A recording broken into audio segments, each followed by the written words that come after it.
নমস্কাৰ, মোৰ এটা নতুন ভিডিঅ'লৈ আপোনালোক সকলোকে পুনৰবাৰ স্বাগতম জনাইছোঁ। পোনপ্ৰথমে শ্ৰী শ্ৰী লক্ষ্মী পূজাৰ আন্তৰিক শুভকামনা যাচিলোঁ আৰু সকলোৰে ঘৰলৈ যাতে লক্ষ্মী আইৰ আগমন ঘটে তাকে কামনা কৰিলোঁ আৰু সকলোৰে মংগল কৰক আৰু সকলোৰে অভাৱ অনাটনবিলাক যাতে আই লক্ষ্মীয়ে সোনকালে নাইকিয়া কৰে তাকে কামনা কৰিলোঁ।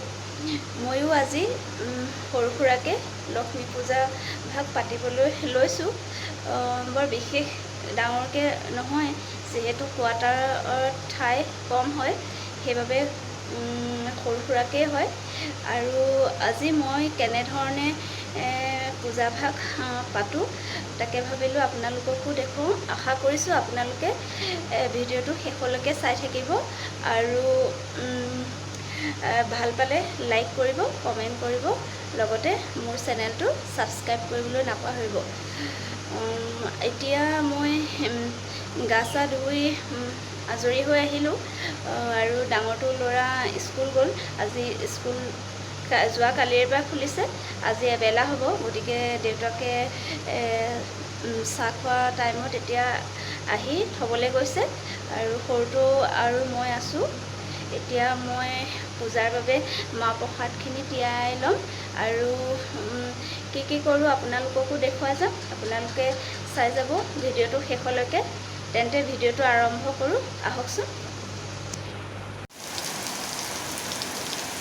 এয়া চাওক কিমান ডাঙৰ বৰষুণ আজি। 11টামান বজাৰ পৰা একেবাৰে নেৰানেপেৰা বৰষুণ। এয়া আমাৰ পাছফাল হয়, এয়া পথাৰত পাছফালে এখন ডাঙৰ পথাৰ আছে। পথাৰত এয়া হাঁহ চৰি আছে।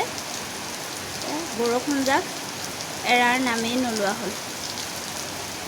বৰষুণ জাক দিয়াৰ বাবে বেয়া লগা নাই, ভালেই লাগিছে, কাৰণ যিহে ধূলি হৈছে আৰু এইকেইদিন বহুত গৰম পৰিছে। কিন্তু আজি লক্ষ্মী পূজাৰ বাবে অলপ মনটো বেয়া লাগিছে বৰষুণ জাক অহাৰ বাবে, কাৰণ আমাৰ ইয়াৰ বাগানৰ ল'ৰা ছোৱালীখিনি এনেকৈ বৰষুণ দি থাকিলে চাগৈ প্ৰসাদ খাবলৈ আহিব নোৱাৰিব।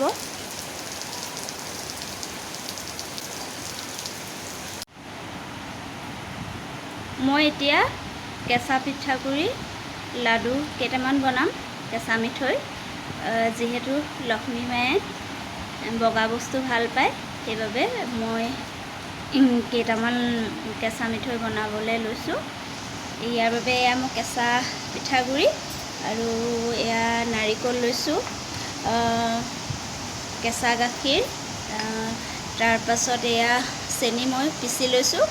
পিচি ল'লে চেনিটো ভালকৈ মিহলি হয়, নহ'লে গোটা হৈ থাকিলে দাঁতত লাগি ধৰে, সেইবাবে পিচি ল'লে বেছি ভাল হয়।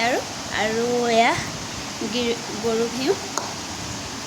এইখিনি এতিয়া মই ভাল ধৰণে গোটেইখিনি মিহলাই ভাল ধৰণে মঠি ল'ম, তাৰপিছত সৰু সৰু লাডু বনাম। এয়া পিঠাগুড়িখিনিত মই এতিয়া পিচি লোৱা চেনিখিনি দি দিম।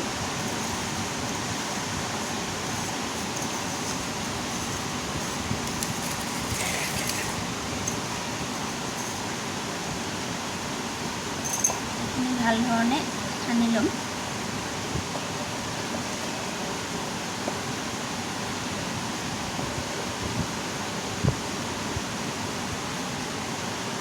এয়া নাৰিকল পিচি লোৱা।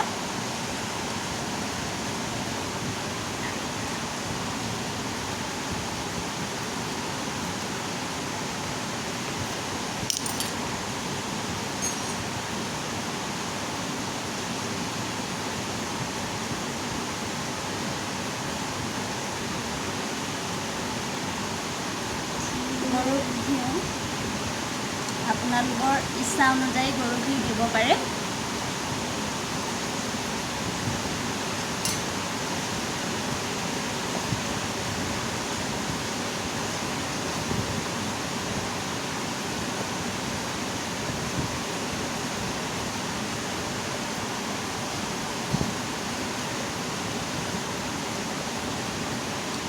এতিয়া মই এইখিনি অলপ অলপকৈ গাখীৰ দি সানি ল'ম।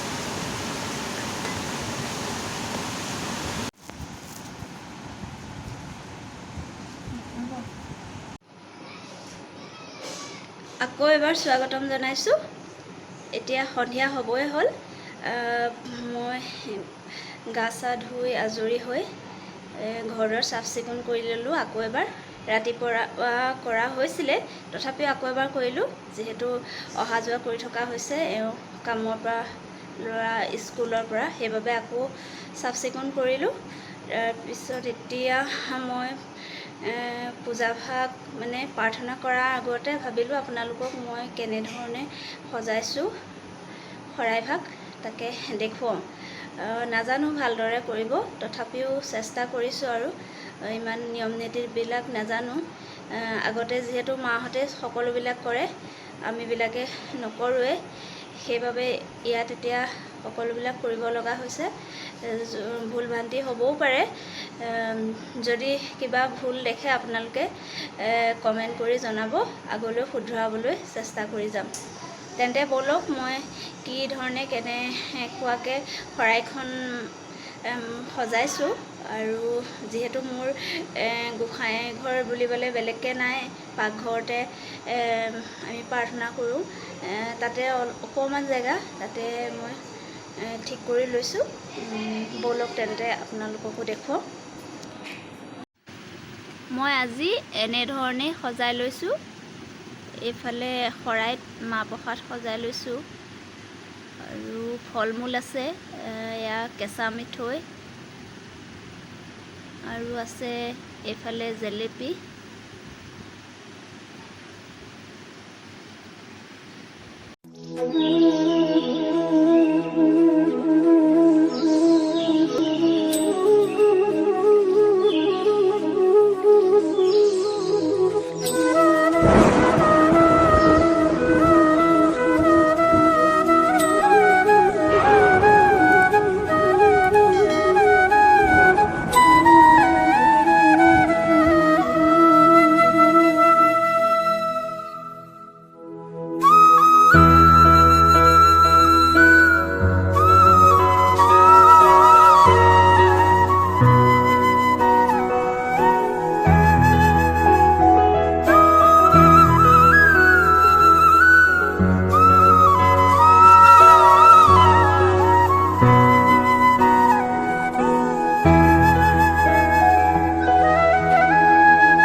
প্ৰসাদ ভাগ কৰি দিছোঁ।